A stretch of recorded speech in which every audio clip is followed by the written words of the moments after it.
প্রিয় শিক্ষার্থীবৃন্দরা, আসসালামু আলাইকুম। আজকে আমরা এইচএসসি আইসিটির 3.1 অধ্যায় থেকে আমরা সংখ্যা পদ্ধতির রূপান্তর শিখব। সংখ্যা পদ্ধতির রূপান্তরে আজকে আমরা শিখব কিভাবে ডেসিমাল সংখ্যা থেকে আমরা বাইনারি সংখ্যায় রূপান্তর করব।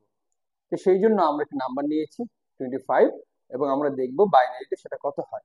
আমরা জানি ডেসিমাল সংখ্যা পদ্ধতির বেস হচ্ছে 10 এবং বাইনারি সংখ্যা পদ্ধতির বেস হচ্ছে 2।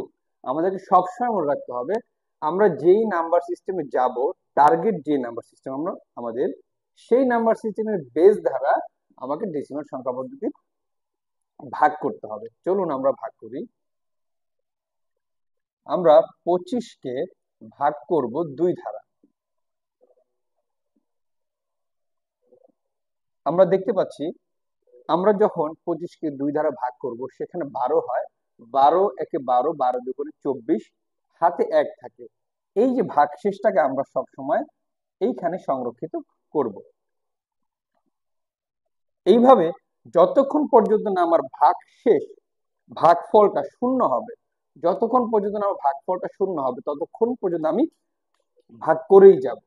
আর ভাগশেষটাকে সবসময় ডান পাশে আমি সংরক্ষণ করব। আমরা যদি 12কে আবার করি,